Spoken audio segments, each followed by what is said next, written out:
taking home is usable, carryable, and can easily help your business transit from where it is to where it ought to be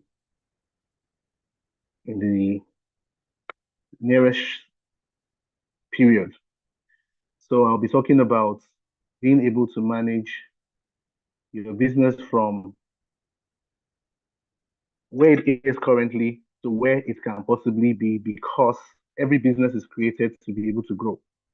Every business is created to be able to transit from one level to the other. I don't think anyone here created their business just to be able to watch the business stay stagnant or let it be on record that you are in the list of those that have existing businesses. So basically, it is assumed that for everyone to create a business, they're looking for profit, they're looking for growth, they're looking for stability, and they're also looking for a way to be able to secure what looks like their dream, their future, and all that connects to the things that improve their personal well being. And because it is so, it's important that things are put in place to ensure that any business, any venture, any idea that is cultivated is able to get to its destination and be sustained. I don't think any of you is planning to start a business and tomorrow when you are not strong enough or tomorrow when you are not available, the business collapses. So at the end of the day, it becomes useless and foolhardy to situate that you created something and there is no guaranteed future for it. So today I'll be sharing with us about things that can help us build, sustain, and create workable, implementable sequences in our business and that can help our businesses move from one level to the other. I would say this for a start. Number one, a growth structure helps you avoid chaos and helps you improve effectiveness. So all your manual processes, everything you do every day, everything you put into the business, waking up in the morning, getting dressed, being in the shop, being in the office, being in the place where your team is present, being in the place where you deploy efforts is important for you to be able to give birth to results per time. So in the midst of everything we do and in the midst of everything we carry out as services, as inputs to be able to make our businesses survive, we need to understand that because they are repetitive systems, we have to consciously create structures that help us enshrine the systems that will program us for success. Doing things manually, doing things in isolation, doing things through people's help, doing things by crisis management is not wrong in itself. It's not a fault, it's not a weakness in your business, but rather there are things that have been able to help you become turgid, strong, resistant, and ready to be able to build a business that should survive time. And because these things are so, you need to be able to ask yourself, for how long are you going to do it like this?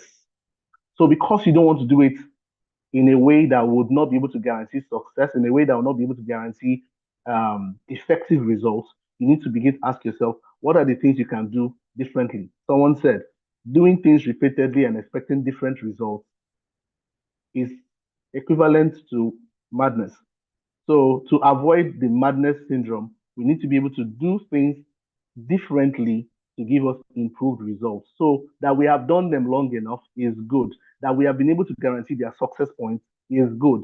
But the question is, how can we now sustain that success that has been bettered and possibly upscale it to give us improved results? So, things I'll be sharing with us today play from things that help us get strategic alignment, things that help us implement automation where necessary, things that help us supervise rightly and be able to own and hone our organizations from a point of control, centralized platforms, things that will be able to help us improve our operational workflows and the things that we do daily to be able to keep our businesses active and functioning. Then, consistent execution. For example, you own a catering facility or you run a food business. One of the things you need to understand is that you have a menu is one. That menu in itself is a system, is a part of a structure. which means that anything you do outside the recommendations of that menu will not give you the same output that you look forward to or that your customers come to you for. So to be able to keep it and make it effective, you need to understand that there is a need for you to be able to make it standardized, be able to replicate it by yourself, by the hands of others, be able to manage people that replicate that system so much that even if you outgrow yourself into franchises, outgrow yourself into newer branches and newer places, you are able to guarantee the same taste, the same results, the same output. And you need to understand that feedbacks from your clients, feedback from other people's clients, feedback from people going through the challenges that you're trying to solve is key. So data gathered every day helps to improve your decision management. And at the end of the day, what everything culminates together to give you is predictive revenue. So starting this effectively, one of the things you need to understand is that no matter how effective you are as a person, you cannot do everything. No matter how busy you are as an entrepreneur, as a CEO, as a team lead, as a founder, you cannot avoid burnout. So, because you cannot avoid burnout, one of the things you always need to measure for yourself is what's your threshold? What's your threshold? How would you be able to change your platforms and results?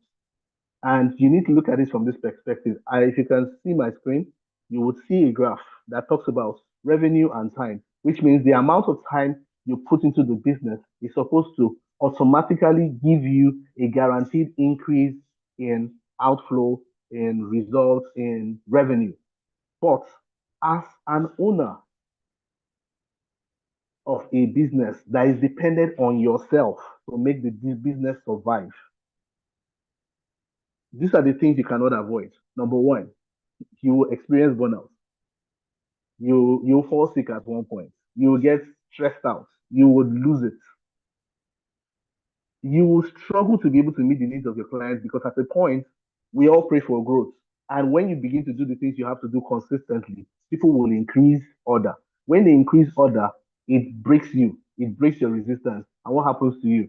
You find yourself being able to dropping the rate at which you're satisfying your customers. So your customer retention will drop. Then your valuation will always drop. Why? Because you don't even have enough to be able to acquire more. And because you don't have enough to be able to acquire more, it will affect your output as a business. But when you are able to create systems, you're like a pyramid. You have that clear pyramid, you are the one on the top. Without a firm foundation, the person on top would always collapse. So the concept of creating your system and managing the structure to keep your business afloat and make it functional is there to be able to make you see it from a different perspective, which means you are able to create a system that runs every day. Wake up in the morning, we do one bag of this, or we do this level of input, we do this level of customer reach, and we are comfortable. That's number one. Number two is we are able to keep our customers and guarantee that we are satisfying them. Because we are satisfying them, we are sure that they will come back and reorder. They will come back for a fresh service. They will come back to be able to get more from us. And at the end of the day, we're able to tell ourselves, this is what it takes for us to be able to deliver this. This is what it takes for us to be able to give at this level. This is what it takes for us to be able to bring this level of output in our business. And because it's now predictable, we are sure that there are things that we can do manually by ourselves and our own individual inputs. There are things we can automate, which means there are things that we don't need human effort for because we've been able to come to a point of mastery. So, for example, like I think I'm going to do a lot of illustrations around the food business. Someone who bakes, you know, there's a particular temperature and a particular time to be able to get maybe your meat pies out or your cakes out. When that time is set, automatically set on your oven, you can do other things. Why? Because you know that at this temperature and at this time, I can go and pick this because it must be done. It is following a recipe, it is following a particular menu type, and it is giving me my desired outcome. So you will not wake up and say, because I didn't check it, it got burnt. Because you are assured that a system has been implemented, repeated over time, and is now a predictable outflow. Now, taking it further, Let's look at these boxes. Documented processes. There's no business that can do well without documentation. Everybody, no matter what service you do, no matter what product you create, you have to be able to have a level of documentation. You should be able to know what measures of things, what scale of things, what mixture of things, what assembly of things, what level of effort, what whatever it is, but whatever it takes to be able to give you your the daily output must have a playbook, which means there are things that will happen every day to be able to give me my guaranteed result, documented processes. From tribal knowledge to repeated playbooks, which means if you have 10 staff that join you in the next 10 months, in the next 2 years, in the next 10 years, there is already something that has been created. The only thing that can happen to that thing that has been created is that it can be improved. It can be made, it can be scaled up to be able to reach out to more people. It can be automated to be able to mass produce. But the most important part is that the foundational process is documented. Second one is what is the right fit technology for your business? Every business requires some level of skill that takes you beyond human effort. What do you need to be able to improve your output? It may be just a manual machine. It may be an automated machine. It may be a level of, it may be an application. It may be an automated process. But whatever it is, you need to be able to ask yourself, what are the things that will reduce human limitations, human lags, to be able to give you efficient outputs in your business? So you are looking at automating the mundane and humanizing the exceptional. So the things that you know that humans must do for you, you are able to get the best person to give you that result. Then the ones that you can automate, you feel free to automate. Everything must not be done by you. Every receipt must not be handwritten. Every invoice must not be handwritten. Every proposal must not be written by you every time. You can even have a template that helps you know that, okay, this is the proposal we use for this, or this kind of email we use to tell our clients, thank you for doing business with us. You mustn't type that mail every time because the client has serviced you. So those are little things that you can talk about automation and things that can be able to simplify your process to give you better outcomes and better outputs. The next is empower delegation. No matter how much you want to be a super boss, at one point, your success yardstick will be measured by who is able to get your job done when you are absent. Your success point is going to be measured by how many people are becoming like you to produce your kind of results and produce your kind of effectiveness. If you cannot coach your team to begin to produce your kind of results, to begin to give you your kind of output, to begin to give you your level of effectiveness, then as a leader, you need to go and upskill yourself in team building. Reason is because no matter how much you want to do things yourself, no matter how much you want to micromanage your team, you need to get to a point where you have faith in their level to deliver because you can trust yourself as the one who has trained them thus far. Do you understand? So it's good for you to have all this in view. And to have all this in view, you need to be able to trust that because the only way to let me give you an instance. For example, you have a staff who helps you refine your work, refine your system. If you don't begin to give them little responsibilities, and see their level of output, you will not know to which extent you can trust them. And because you are struggling to trust your team, you will struggle with growth. The reason is because everything is tied to you, starts with you and ends with you, aka you are the alpha and the omega. Whoever doesn't do it your way is wrong. That's not a good way to lead your team. So you have to be able to build your system in such a way that gradually you create a system that helps you multiply yourself so that you can do more and guarantee a trust in your system that you have created.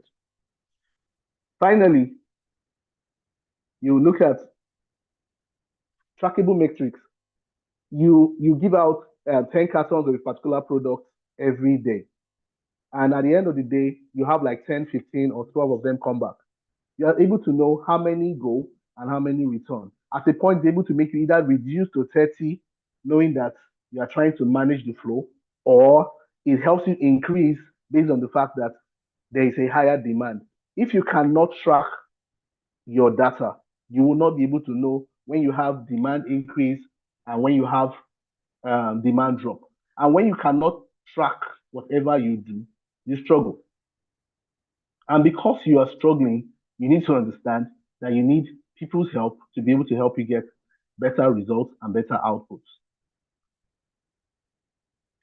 Do you understand? So, trackable metrics are key to be able to help you move better in your business. You need to see that if you want to become the hero of your business, it's not wrong, it's not bad, but it is not a system.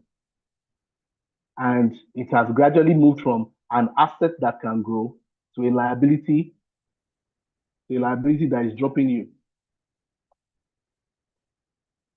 So, my next slide, process. Every business is a product of processes. Every business is a product of processes. To replace that hero factor that is limiting your business from growing, you need to be able to ask yourself, what are you doing differently? You need to stop trying to outdo yourself. You need to stop trying to outdo yourself. You need to move into that place where you safely have become the person who is guiding others to become heroes like you. You cannot keep hustling in your business. You cannot keep hustling. So because you cannot keep trying and overdo and outworking yourself, you need to ask yourself, how would you reduce your workload to be able to give you more output? The reason why machines were created was to be able to help people do less and get more. Do you understand? So why are you now reversing the curve by doing more and getting less out? Do you get? So when you cease to exist and your business ceases to exist, it means you didn't create a business. All you created was a hustle.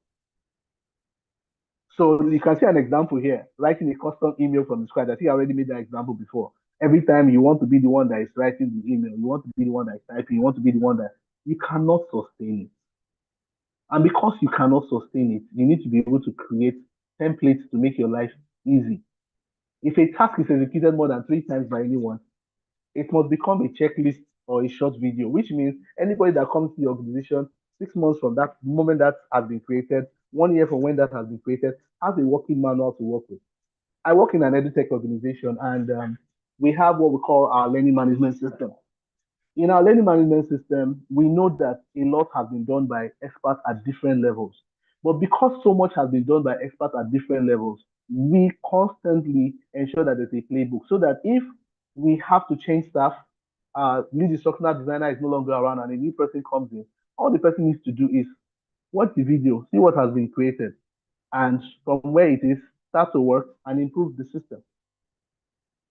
But the person has to come and start from the beginning. You're going to lose man hours. You're going to have downtime. You're going to lose customer confidence. You're going to lose output. You're going to lose revenue. So everything needs to be structured in such a way that it reduces your labor in a way that it helps you save time and get more results. So you can see this is just a system workflow for that anybody can interpret. We're sending welcome templates. Thank you for joining us. You are welcome to this group. You are welcome as a client, whatever the case may be. Login sheets to take record of the person who you just sent a welcome document to. Why? Because the person came in as either a working client or the person came in to make inquiries or the person got benefits from the program you did, a training you did, or the person just purchased your product. Then that that person moves, that entire process moves to where we send intake forms, where we're able to even get feedbacks. Okay, how was the product? How was the training? How was the service? How was the application? What was your user friendliness? Or what was the feedback and everything? Then you now check out. You can also schedule kickoffs. For example, you are creating a new product, you are running a new promo. You are able to plot your graph on what is going to make your what's going to take to make your operational system effective. And at the end of the day, you are able to schedule and say, okay, we're able to develop this product in 3 months, and in 3 months we have enough to be able to meet all our customers' needs.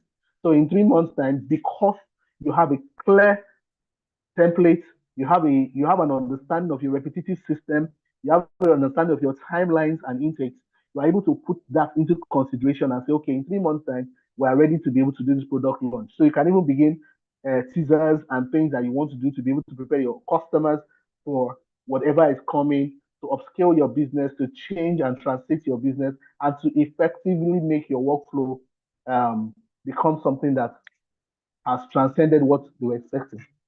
So the final part is that you can also assign someone to take charge. So remember I talked about reducing the tendency to micromanage. So assign someone to take charge, but have oversight. The reason why you have oversight is so that you are able to become the fail-safe. When the person isn't getting it right, you're able to school the person. When the person is getting it right, you are able to refine the person's thought process to give you optimized results. And at the end of the day, these things put together help you have a seamless workflow. SMEs with standardized playbooks hire faster and reduce daily errors. Why? Because you're able to spot where gaps are on time. You're able to see holes, you're able to plug those holes, and you are able to effectively manage your system to daily grow in efficiency. Now, this is just a demo workflow trying to automate your business using Facebook ads. You're trying to increase customers in your business. You're trying to tell yourself that um, your sales team is doing well, but you're trying to reach more people. Instead of trying to employ sales staff in multiple states, multiple countries, you settle down and decide to use Facebook ads. But when you want to use Facebook ads, you need to be able to ensure that it's an instructional workflow that helps you harvest your results. So you don't just run ads, you run ads in relation to structure and system.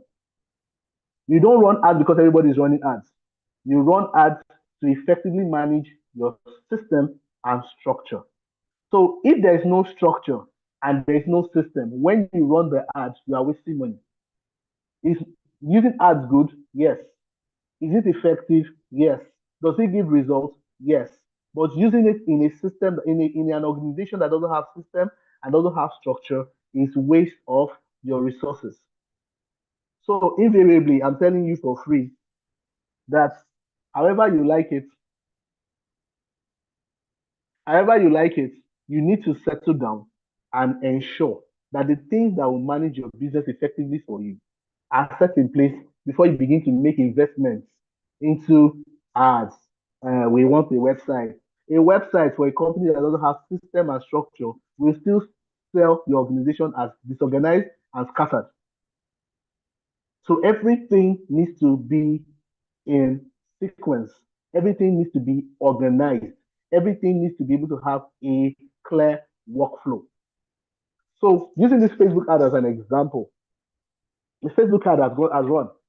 It is people are seeing it on Instagram, seeing it on Meta, on Meta, seeing it on WhatsApp Business, seeing it on the Facebook itself.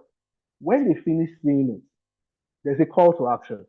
If there was no system and there was no structure, there will be no call to action in that post because there will be nobody to attend to the call to action. Or maybe there will be a call to action, but there will be nobody to help you audit whether the call to action is effective or it's failing. Imagine when you create a post that tells you, buy 20 cartons from us in this month of April, we are doing 50% discount.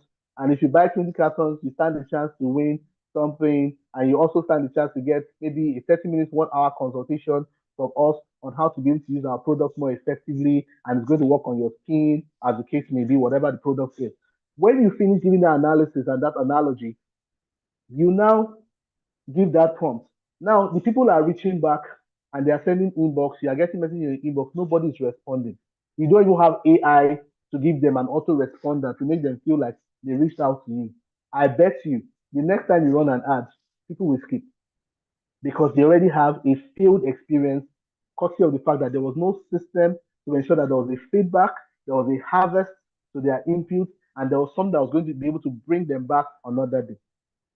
Structure. There was nobody that was kept to man that this system is effective. Okay, 10 people responded today. Did you respond to the 10 people? What was their response? Was it negative? How do we upgrade the ads?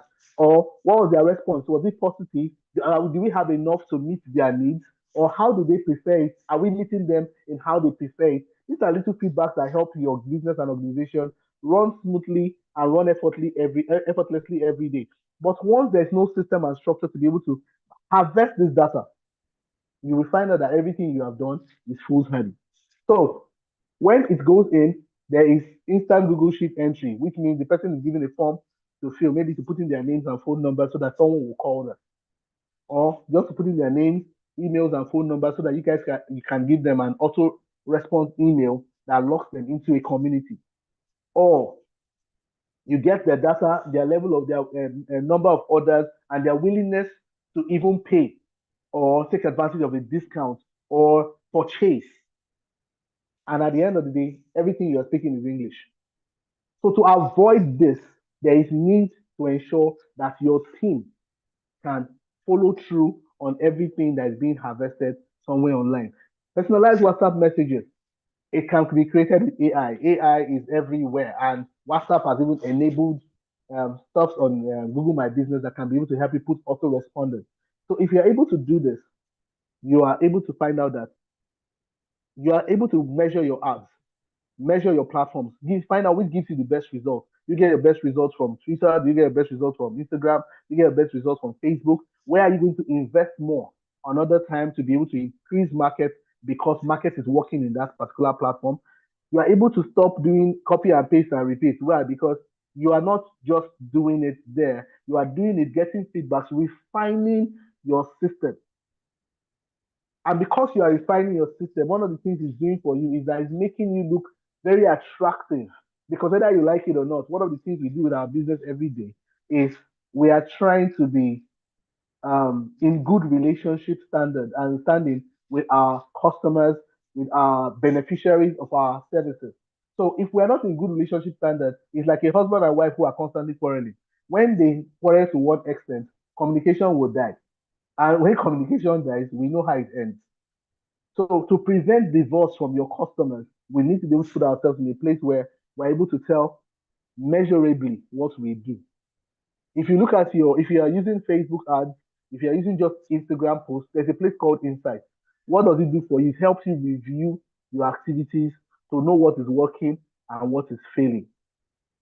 So it helps you know what you need to repeat, what you need to stop, and what you need to automate. You are able to fish out data and you're able to tell how to be able to make your organization effective, even if you work 8 hours, 10 hours, 12 hours, 18 hours a day. And if you need to even multiply it across a week, you're able to see how your outputs are improving your business and everyday workflow. Now, delegation. No system is effective when delegation is not put with accountability. It's good to delegate. It's also good to delegate instructively, carefully, and in a way that is able to give you dependable feedback. So I give a staff an instruction, get this and this and this and this done, and I need it by Monday morning. It's delegation. Why? Because I may not have the time to do it, or I have other things I have to do. But at the same time, I am letting this person have the reign of running that instruction and that operation at that time. If the person is able to do it, I need to also create an accountability system, which means when you are done with the draft, get back to me. Let's review the draft together before you have a final copy. What does it help that person do? It helps the person know the kind of flow I want in my document. It helps the person begin to think the way I want to think in my document. It helps the person begin to brainstorm and analyze things the way I want them analyzed and give me my expected result. Then I tell the person, okay, by Sunday, because I'm expecting on Monday, it's an accountability system. Call me and let me know where you are. Is it 80%? If you're using an amber alert, is it on green? Is it on red? Is it on orange? Where are you? So that at the end of the day, the time you need it, you get it how you want it. So your business as it is right now, sit down, you can get a sheet of paper. Let's have a mental analytics of where our businesses are, right? What is it that you do every day? And what is it that if someone else is helping you do, you'll be able to get more time to do the things you do as the company head and do them more effectively. List them out. Then, when you list them out, find out who in your team can help you reduce that workload. If you don't have anybody in your team that can help you reduce that workload, there's something called outsourcing, which means you can find an organization or a team or people who are freelancers that can help you get that done at a minimal cost or even for free or for exchange of service. And they'll also be able to help you get the same job done and save you that workload or save you that time. When you are able to check the alternatives you have to getting the job done, the next thing you're going to ask yourself is, what's the plan to be able to ensure that they give it to me the way I want it, when I want it, and the quality I want it? So it has to be a checklist for accountability. So the question now is, in your mind, ask yourself, can your business run smoothly for 14 days without your phone ringing? Which means no customer is complaining, nobody is second guessing your inputs or your decisions. Nobody is complaining about the quality of what they've received. Nobody's complaining about downtime or lack of response to inquiries made. Nobody is looking at your system as ineffective with your absence. So you need to create a system that helps you constantly every 14 days become more free to be free. You understand that? Become more free to be free, which means that giving yourself more room, more time to be able to innovate, to be able to strategize, to be able to build on what you're doing and do it in cleaner ways, better ways, more effective ways, and ways that will be able to give you better results. Do you understand? So, you as a supervisor, you have a role, and that role is to ensure that at every point there's accountability, which is the reason why for every organization, whatever you do, service, product based, industry, even if it is an automated AI app, there has to be a workflow. And because there is a workflow, your work is oversight. And in at every stage, there has to be systems and metrics that have been set up to be able to give you your accountability as requested, time in and time out. Like he said, clear single point accountability framework executes operational pivots 3 times faster than collective decision making. Everything must not be in a meeting. Everything must not be, we have to have a meeting, we have to have a meeting, we have to have a meeting. You can do everything without having a meeting, which means you can have meetings with individuals in silos, get results that will change the dimension of how things operate for you.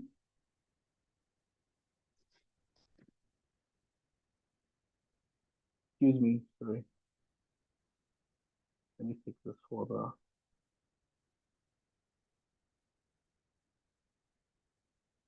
Okay.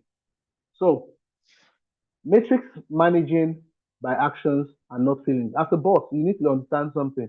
Your administrative core to keep your business operational, to make your revenue constant and increase, must not be emotions biased, which means you have to create a system that kills emotional responses. So it's either automated so that it's emotionless, or you create a system that is humanly controlled but biased of emotions, but doesn't have emotional bias. Excuse me. So look at these indicators, for example. We have the indicator, we have the mindset, we have the result. So you notice that your company is not doing so well. You made only 500K this week, which was not the plan. You're supposed to make about 5 million or 10 million, as the case may be. If your mindset is reactive, which means, we didn't make enough money. What happened? This person didn't do it well. This person didn't do it well. You are reactive. So everything you did for that entire week was hoping that one person will do well, one person will be effective, one person will be a star, or one customer will show up, and they didn't show up. So, what is the system you've created to ensure that whether they show up or they don't show up, you have the result you are looking for? Whether they are present or they are absent, you still have the result you are looking for. Which means if you are trying to get results from 10 people, you are effectively managing 1,000 people every day to see to it that 10 to 100 people, give you your desired result per time per time. That is the system. That is a structure that has been built to ensure that whatever happens, you are sure that you are going to stay active, are going to stay stable, you can pay salaries, you can invest money in and ensuring that your operational costs are constantly met. You are sure that at the end of the day, you are able to account for profits. And if you have people that invested, you are sure that you can pay back and you're keeping that company not just afloat but thriving. When you are leading, it means you are planning with the future in mind, which means you don't plan for this week, you plan for this month, the quarter, and you create systems in place to be able to ensure that in this quarter we're able to meet the people we want to meet, reach the people we want to reach, convert the people we want to convert, because we are creating mechanisms to ensure that everything we do, every stage of it is met with the best effort, best output, and where it is lagging, you are able to point it and say, we're supposed to have done this, but it's missing. Close the gap and desire your result at the end of a quarter. So, for example, you can see here, it said we sent 50 proposals and made 120 calls. It's a sales activity. The question is, what's the plan? If you see proposals and made 120 calls, how many people responded? Let's assume 10. If 10 of them responded, that is a system that has been put in place.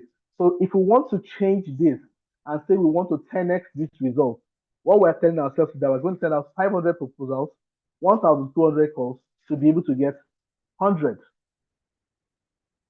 feedbacks. Why? Because we have been able to check a repetitive pattern, a repetitive input, a repetitive mechanism that has been set in place, has accountability systems enshrined in it, and is going to be able to give us the possible results we are looking for. So with that, you are proactive. You are ahead of whether it works or it fails. So if it's going to work, you already have a system.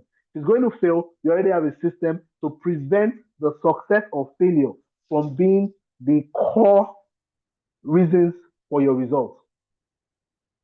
So because you have this data in your head, these feedbacks, and you are manipulating your data correctly, you see that you are able to effectively tell yourself that you can forecast and say, okay, this quarter we made 500,000, not a problem. But at the end of the next quarter, we've been able to put the system in place to see that we are turning 500,000 to get 5 million, simply because the operational models that have been put in place, the accountability systems that have been put in place, there are delegations that have been put in place, there are automations that have been put in place, there are tech-driven assignments that have been activated and funded to ensure that we move from the 500K place we saw ourselves based on effort to a 5 million place based on change of dynamics and things we want to do differently. These little inputs you have put into your system are the things that effectively make you have a functional system and a stable structure. So when you want to now talk about organizational work culture, it is because you have been able to set systems in place, you've been able to put structures to manage those systems that they don't fail, and your team has tried it over and over and over. It has now become a lifestyle for them on the business, and it has become an effective work culture. And what does an effective work culture give you? It gives you a successful business that is able to upscale whenever it gets the right leverage and is able to do more per time per time. So to be able to do this, for those of you taking notes, which is very important, though I'm going to share the slides with you so you can also still go through the slides and effectively put the practice lines I've put here. Build a one-page Friday dashboard.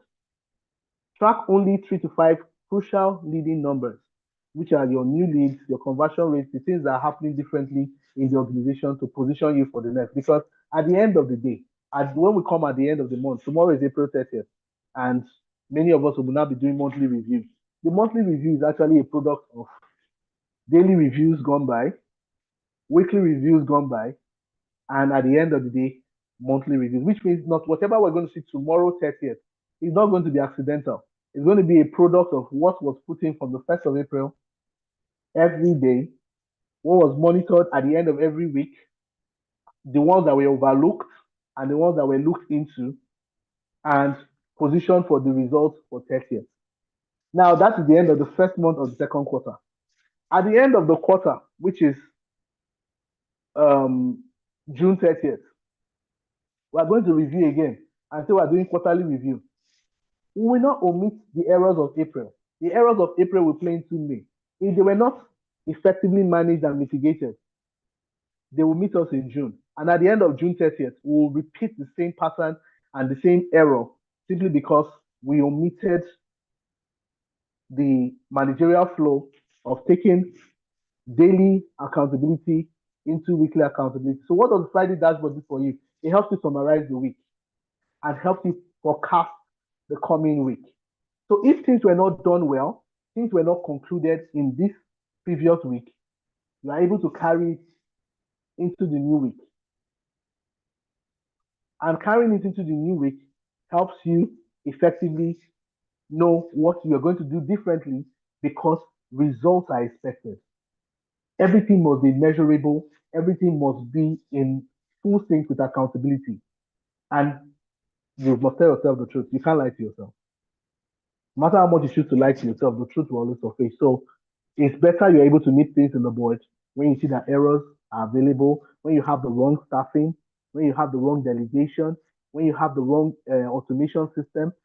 Don't just sit down and tell yourself, I started this year with ₦1 million.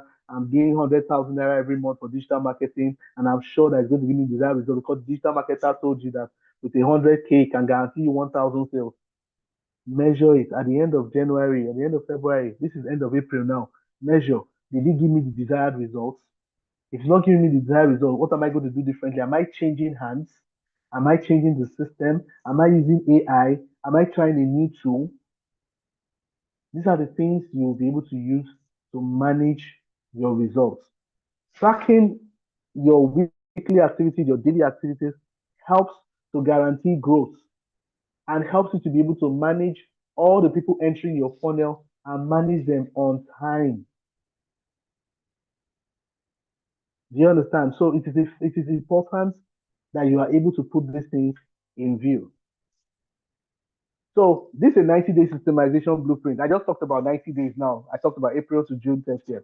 That was 90, I think about 91 days. So you have to be able to have this in your system. Phase one, audit and brain dump.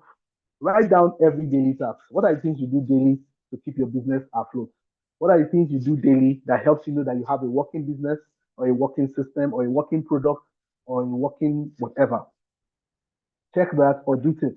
Know what is important, know what is not important, know what is working, know what is not working, know what is your goal. At the end of the day, revenue is goal, profit is goal. Because you know it is a clear goal. The question is, what are you doing to get it? Don't just dream it. Don't just talk about it. Be it. Which means for you to be it, you need to know this is it. And whatever we are doing is guaranteeing us it. If it's not guaranteeing you, please don't let it lag. Talk about it. Look for a professional. Look for a help. Look for leverage and nip it in the bud and solve it. Identify what your bottlenecks are. Are they economical? Are they policies? Are they is it cash flow? Whatever your bottlenecks are, it is good for you to know them so that you can position to solve them. I don't know how many of you have observed that when you have a problem before you, if you look at it and ponder on it long enough, a solution will drop. Or when you walk into the environment that has a solution, you are able to pick the signal and fix it. But when you omit it and keep it as one of those things that is not important, give it a laissez-faire attitude, when you need it, you will struggle. So it is important that you know what is key. Like I said, you don't lie to yourself. If you are the bottleneck, draining your system, draining your organizational outflow, please go and look for an operations manager that will solve your problem for you. That will just keep you as what they call a figurehead, and the person will save your business. If not, pack up the business and know that you don't have a business. Phase two, build your playbook. We just talked about playbooks. I've taken you through some playbooks. Create a checklist. Create something that makes you an Excel sheet. List out the things that make your operational process functional. Start from daily to weekly and be able to plan a month. Once that 1 month has been planned, replicate that month across the 12 months of the year to be able to give you your desired outcome. Assign strict single point accountability for these processes, which means everyone must be able to have an accountability. Even you, as the head of the organization, must be accountable, which means you are sitting down and you are putting a board over you, a board of advisors, a board of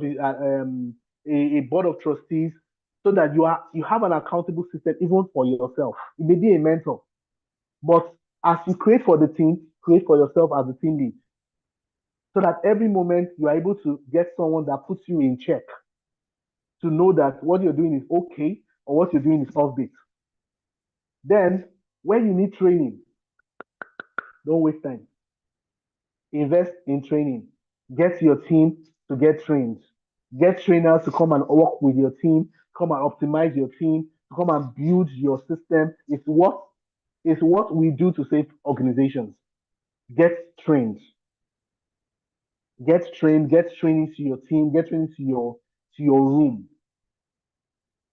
Most of the time when we go to train organizations, what we observe is that if you don't know why you need training. Some people just do training because it's one of the activities they listed for the year.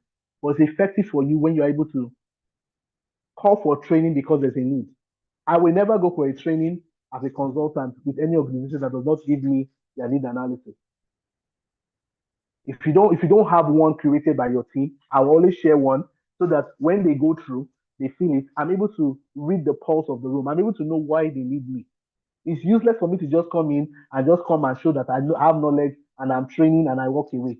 Though I get paid, there's no value. But once the need analysis is clear, we're able to curate the training needs and make sure that whatever we are going to train is going to give that company the desired results when we have gone. So that if you give them assignments and there are things they ought to do, those things are geared towards giving them the results that made them call you to come and train. Learn new tools. If you don't know how to use the tools, get experts to come and teach your team how to use the tools. You may start by outsourcing those services to people that do it as their full core job so that it doesn't distract you from where your area of strength is. But it's always good to be able to get these tools to improve your workflow, to improve your output, to improve the results that you want. Train the team to run autonomously. Why? Because as a founder and as the organ at the top, it is important that you are able to monitor, have oversight, cast vision, dream bigger, and not be carried away by the drowning effect of daily activities. And having said that, you do not rise to the level of your goals, you fall to the level of your system, which means it's good to have high-handed goals, but when the system absent, like I said, it's a pyramid. Once there's no base, you fall. And where you fall to is to what level you build your system. So if you are aiming for the top, build a system that takes you up. Build a structure that sustains you up. So that when you are on top, you are stable, you are result oriented, and you are gallant. Scalability is not about working harder. It is building an engine that does the heavy lifting, reduces your input, and increases your output. Building systems is temporary investments. It happens daily, but it helps you buy back your freedom. So at the end of the day, instead of you out aging your organization, you are able to even dream faster, get younger, renew your mind to get better outputs in the organization that you run. And I hope with these few points of mine, I've been able to com- compel you to build systems that are workable, scalable, and structures that will be able to sustain what you have and not confuse you because the goal is your growth. The goal is your increase. And at the end of the day, I know that all it takes is just for you to begin from today to create that system that will help you achieve this future that you seek, this freedom that you seek, and attain all that is possible in your dream world because it is truly possible. Thank you.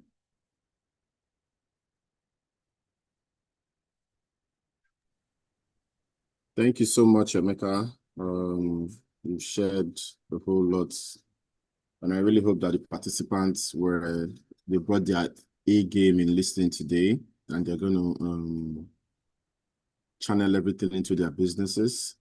So I think it's time for us to like take questions. Please, if you have a question, can you just type it in the chat box, and I'll read it to our host, who will then answer your questions.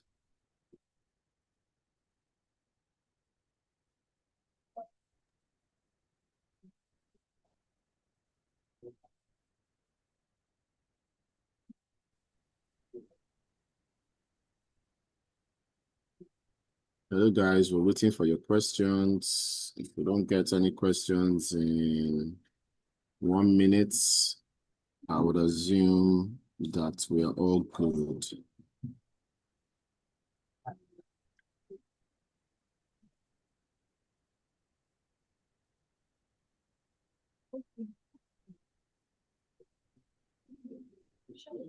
Okay, so we have a question from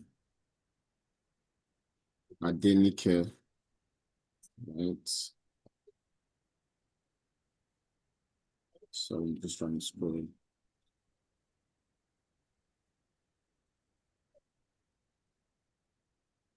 So Adenike says, in building systems that are sustainable and scalable, how do you handle non-performance of people in task positions? Okay, I think that is pretty easy. Number one is that you need to understand that for you to see them as people who are not delivering, it means that you have a system that already is helping you checkmate when you have lags. So because you have a system that's helping you checkmate that, two things are important. Number one, sometimes it happens because they are not properly trained. You can invest in training, but I would always say if you train people, invest in their training, try to help them upskill, and they do it time and time and again, and they still have the same errors, please replace them. There is nobody that has been attached to you as a staff to your umbilical cord. So, which means that it is important for you to just see to it that when the person is just clear cut, cannot be helped, get a replacement. Also, some other times, it may be human limitations in your entire team.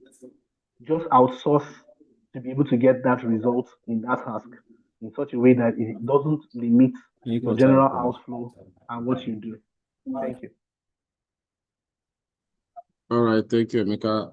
I hope that answers your question, Adenike.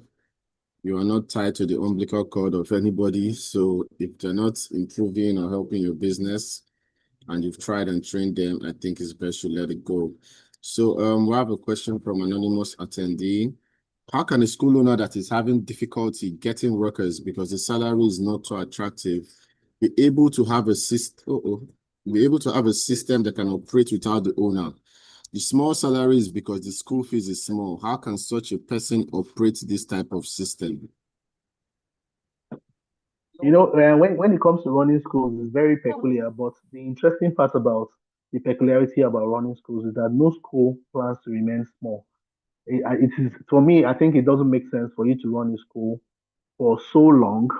And first is that the teachers remain at the point where their salaries remain low, which means that the school is not making more money than what they planned. So there has to be plans to be able to increase the number of students that come to the school. That's one. Two, there also has to be plans that should be able to position the school to render other services. So I've seen schools that beyond what we call holiday lessons, they have been able to create systems that help them train kids even at home with online classes to be able to help them. So these are things that can be introduced. So the thing about school management is that you have to ask yourself how innovative are you getting with your product. Some schools are beginning to add things like robotics, and they're outsourcing, they're partnering with other people to be able to do this. When they draw those things to the school, it's able to help them increase revenue. For example, if you're going to add robotics to your school fees, and the people delivering robotics are charging you 30K, you can put it at 40K. So I know that 30K is for the people who are delivering, and 10K increases your school's revenue to be able to take care of your teachers better and help them manage their output as connects to your students. So you have to be able to think about product expansion. You have to be able to think about making yourself become more attractive and less demanding to parents, because one of the things parents run away from is when you are telling them that you are going to be able to increase, you want them to increase school fees and you're not adding anything. So somewhere in the equation, you have to ask yourself, what other values can you add to what is making your school, your child's school system um, workable? So it can even be as small as excursions. But those little things are the things that change the narrative for you. My children's school had a partnership with Indomie, and they've been able to do some level of talent development and skill exposure for the kids. Quite all right, it's costing an extra, but the truth is that that extra can be split between the people who are presenting it to the school and the school. So if for example Indomie says they are going to collect 20K, the school can collect 30K. But the point is that you are solving something. And when the parents see value, when they pay, they don't feel bad. But when they pay and nothing is improving, there's a problem. And at the end of the day, it plays back into the system and affects the teacher. So I think somewhere in the question there has to be a clear move towards improving services, improving products that the school is delivering, so you can account for increased levies, and secondarily, it create other services that parents are looking for in their kids, maybe language skills, it may be life skills that you're adding to the children. And when you're able to add these little things and parents see value and it's solving things for them, solving time for them, you are able to now take care of your teachers better because there's increased revenue. Hope that answers your question, Anonymous. Thank you for that robust answer, Omeka. We have another question from another Anonymous. From a business, we're just four. I walk in and on the business every day. For me to be able to build a system that they don't call me in 2 weeks, it means I have to recruit more, which we cannot afford at the moment. For my organization, we started as just three, and we were servicing 5 countries and over 500 students per time. And what we learned to do is that we decided to create an environment that helps us have um, volunteers. Volunteers are available everywhere. That's number one. That's one thing you need to understand. So for my organization, for example, we have a volunteer management system, and the volunteer management system cater for cater for the jobs that we need to do, the systems that we need to operate, and we also help account for volunteering time for them, because some of them use it to travel abroad, where they're able to say, "Oh, I volunteer with this organization and I volunteer 10 hours a week, and this is what I do for them." And at the end of the day, they play it out, and amazingly, it tells a story for them.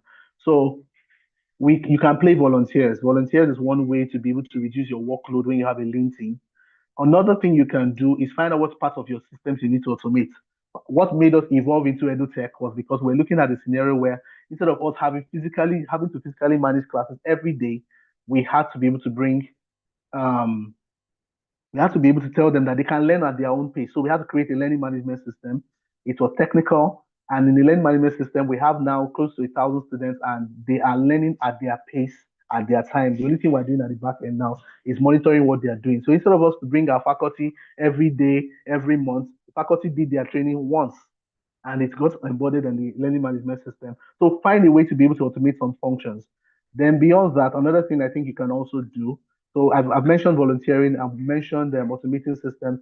Another thing you can do is outsource.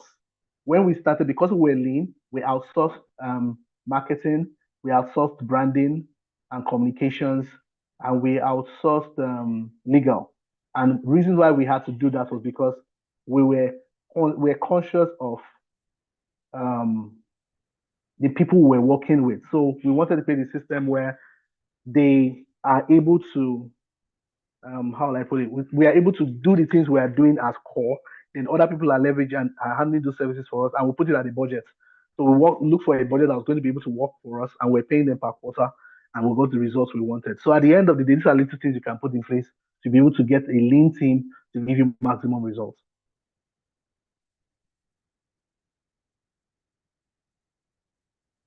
Any other question?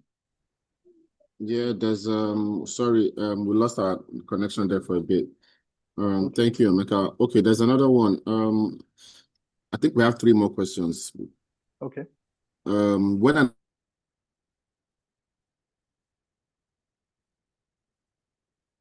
I can't hear you.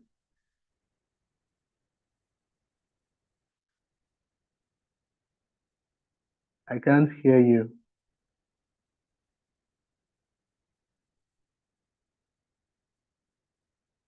Chidozie, are you there? No, I can't hear anyone.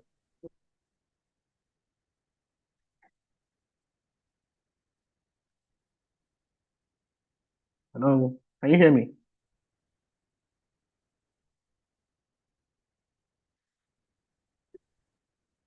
Sorry, what was the last thing you heard me say? We're having network You issues over said here. you talked about you were just starting the question and I lost you.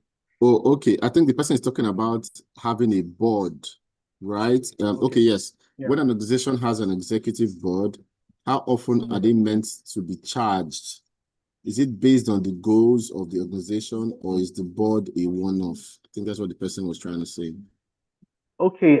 Corporate governance is important. Yeah, so it's important to have a board, but I think everything is tied to how they operate with you. Like for example, in my own institution, I have an advisory I have an advisory board that meets once in every quarter. So when they meet every quarter, they are able to check what we are doing, how we're doing it, and why we want to get things done. So we're able to get approvals as necessary. But beyond that, one of the things that we do differently is that we ensure that in the management board, they have sub assignments. So in my organization, I have an operational team, I have an academic team, and I have a human resource team. So in the management board, we have an academic team, we have a consulting team, and we have a human resource team. So when the quarterly board meeting is done, the subcommittees mandate each of the sub teams on things they will do in that quarter. So during the quarterly board meeting, they are taking account as to the things they instructed us to do, the things they want us to give them as outcome. Then they are also checking out their roles. Their roles is to be able to help us make sure that we are doing things in order and we're getting things done as required, and we're not doing things outside approvals to be able to ensure that organizational workflow is clean.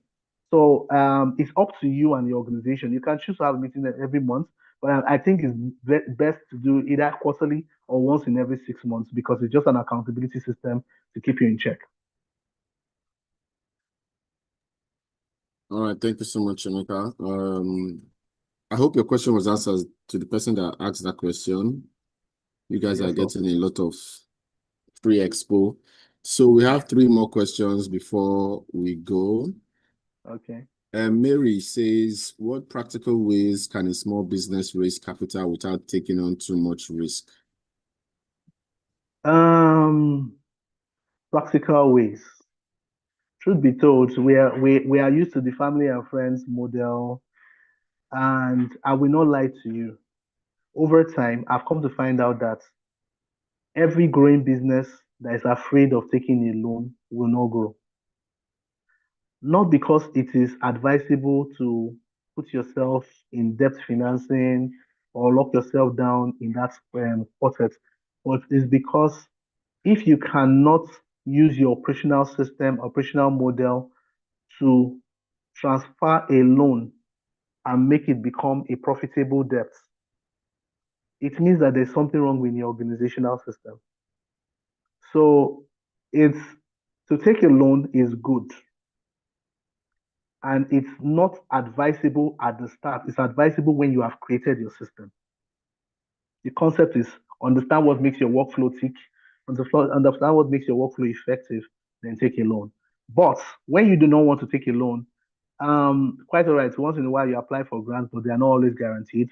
Another thing you can also do for yourself is find out how you can be able to play into your customer's edge. There are people that we call there are some people whose businesses are run because they have leverage between consumers and the suppliers. So the suppliers are able to supply you with a level of debt, which means you can pay 300,000 and get goods worth 1 million. Then suppliers are able to pay ahead for the supplies you will give to them. All this helps you mop up cash. So there are different things you can do to be able to ensure that that cash flow is in place. You can also play into endowments, and endowment is calling people to come and partner with you that you're about to do something, and you can offer them maybe equity or a little percentage. It's not particularly IPO, it's not shares, but at that point, it's just it's for you to be able to mop up investment capital so that you can leverage on other people's money to get results. So at that point, you need to be able to find out which particular works in your environment and your community. But it's when it comes to low risk, the power of your low risk or high risk is tied to the system and the structure you've created to run that business operationally every day to be able to get your outcome. All right, thank you. Mary, I hope that answers your question. If you do not take a loan, your business will not grow. And it says it's always a good idea to take a loan if it is tied to output. Don't go and take a loan to go and marry or do something, please. It needs to be tied to output. So then Busayo says, how do you handle clients who negotiate below the cost? And of course, you don't want to lose the contract. For clients who negotiate below the cost, one of the things you need to tell yourself at a point, you need to call a spade a spade. Some clients, no matter how much you love them, you need to drown emotions and let them understand that you don't have space for time wasters and you don't have space for people that would put you in trouble, because it's good to be able to do job below cost when that person is a leverage point for you.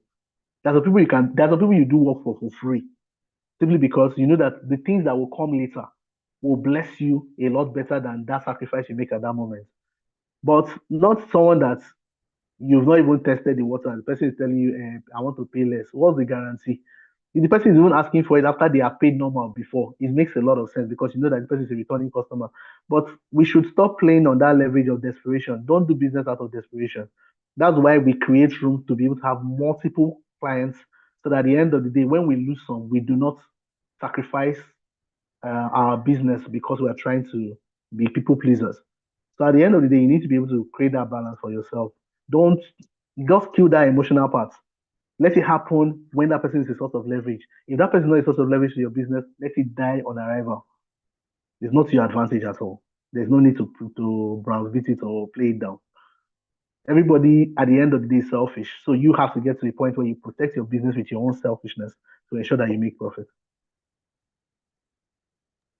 All right, thank you, Busaya. I hope that answers your question. It has to be win-win. Your business cannot suffer because of a client. And also, okay, our last question for the day from Maureen. I have been micromanaging my business, but I want to launch an internship program to attract talent, but I'm currently somehow discouraged due to poor office space.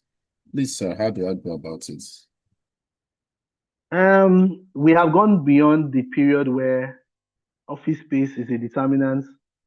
We're in a global environment and everybody's playing digital. So I would always tell people any business that you do that cannot go digital or create a digital marketing option for you, you need to rethink it. So if you know that if it's training based, for example, even let me tell you how serious it is. A swim course does not require you to be in the swimming pool every day. So at the end of the day, no matter how physical your training has to be, there is a realm of it that can happen on YouTube. There's a realm of it that can happen on Zoom. There's a realm of it that can happen on Google Classroom. So it's important that you are able to play on the digital landscape, get alternatives, get options, reduce your dependence on physical structure. And when you're able to get physical structure, try and play relationship. You can let the person know, okay, I'm going to use this for a while. So if I'm going to use this for 3 or 4 times, what's the discount I'm going to get? Get leverage. As in, play leverage often. Sometimes that leverage that is at the mercy of some services you render. Try and improve your negotiation to be able to render something. I'll give you an instance. I have a friend who does the training in a co-hotel. In a co-hotel, because he guarantees them in an average of 40 to 100 people every month that attend his training, they give him their hall for free. because the people that attend his training will pay for food. So because they are looking at the number of plates of food they will sell constantly, he gets a lot of discounts and a lot of rebates. So these are things that you can play into your environment and choice options when you want to do trainings. Another thing I will always also tell you, take advantage of co-working spaces that have training rooms. They'll also be useful for you. So play into those kind of environments. They'll give you better leverage and better options. Thank you, Maureen. I hope that answers your question. He's saying that is no longer an excuse. Office space, you need to be digital, you need to leverage your relationships. Also, Abdul Karim, we've heard your suggestion. Thank you. We'll implement it. As we come to the end of this session, we want to thank Mr. Chukwemeka once again. He has shown us that building systems is a temporary investment of time today to buy back our freedom tomorrow. So if you want to reap the benefits of tomorrow, you need to put in that time today. You need to put in that week. You need to track your progress to make sure that you're likely to hit your targets. And the thing that stood out for me is that no business truly scales without intentionality. And to be intentional, you have to build those structures. So once again, I want to thank Chukwemeka and Kem Odibeli for coming here today to share his wealth of experience. In case you joined us late, Chukwemeka has 15 years of experience across various sectors, including education, entrepreneurship, and youth development. He's currently the general manager at Pistis Life and Leadership Institute. So Chukwemeka, thank you for coming in, and I'm pretty sure that our participants would have gained quite a lot from doing this. And I hope that the 46 people who were here will go on to scale their business with intentional structures. Thank you. All right. Thank you so much.